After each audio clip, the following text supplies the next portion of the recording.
The amphibious assault ships of the U.S. Navy for now doubling as light carriers.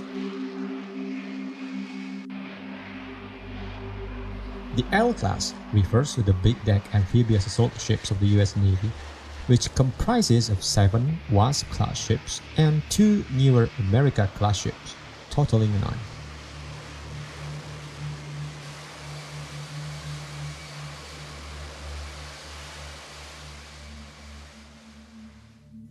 For several years, the U.S. naval community has discussed the advantages of integrating smaller, less expensive carriers to the fleet, in addition to the nuclear-powered supercarriers, which are 1,000 feet in length. Although the Navy has the option to purchase a smaller or less capable version of their current $13 billion Ford-class supercarrier, such as a non-nuclear alternative, there is a complication to consider. Despite all that, does the U.S. Navy really need a smaller aircraft carrier? During World War II, the U.S. Navy employed 2 types of carriers: escort carriers and larger fleet carriers. The larger carriers were the primary force of the fleet, carrying fighters, dive bombers, and torpedo bombers for offensive strikes.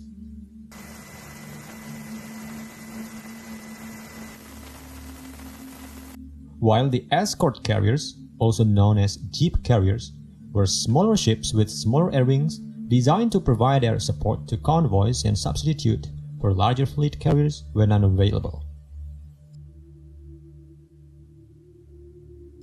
After the war, the Navy had a range of carriers, from nuclear-powered fleet carriers such as the USS Enterprise to the smaller attack carriers and anti-submarine carriers of the wartime Essex class.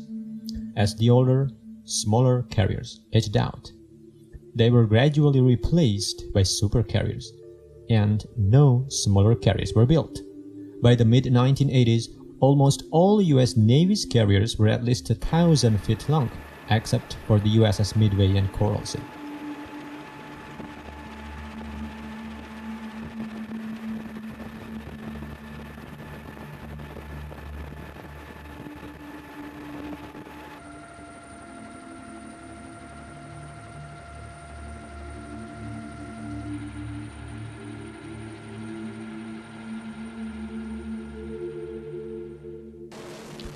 The practicality of larger carriers is indisputable. It is more cost-efficient to operate one hull with a 6,000-man crew than 2 hulls that require 9,000 men. Yet both can carry the same number of planes. In addition, a single supercarrier only needs 1 set of cruisers, destroyers, and frigates as escorts. Larger carriers also can generate more air sorties and accommodate more and larger aircraft. However, it is essential to note that large carriers come with a significant price tag in terms of initial purchase and operational expenses. There are also factors both within and beyond the carrier that must be taken into consideration.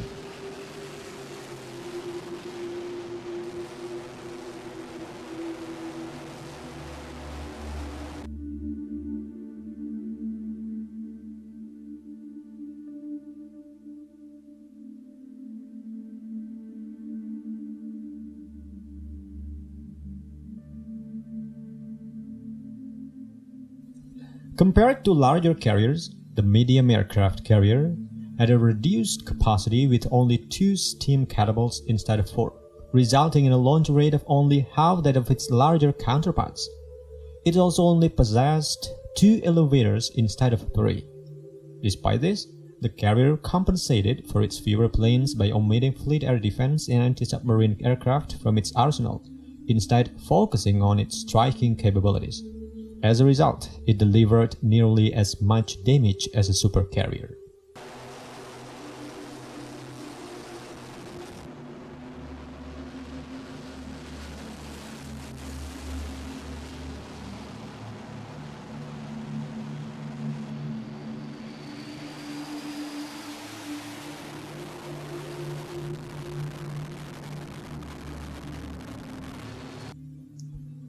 The construction of smaller carriers brought about several benefits. The number of carriers had decreased below 20 for the first time in many years, leading to a higher probability of insufficient flight decks during a conventional war to accommodate all needs.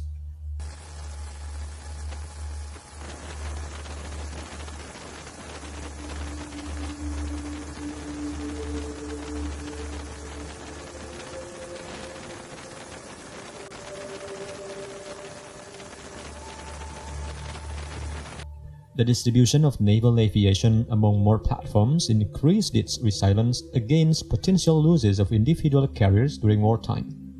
Furthermore, the growing significance of new operational regions, like the Persian Gulf, placed additional strain on existing resources.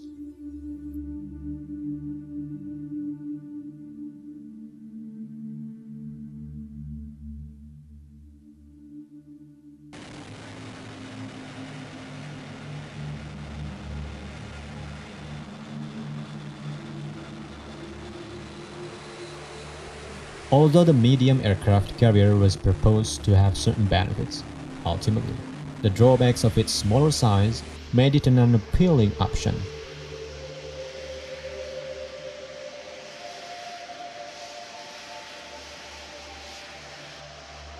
The advantages of larger ships were so substantial that the Navy, having the means to afford them, opted to continue purchasing them instead. As such, the Navy pursued an all-supercarrier fleet, which led to the current composition of the carrier fleet consisting entirely of nuclear-powered supercarriers.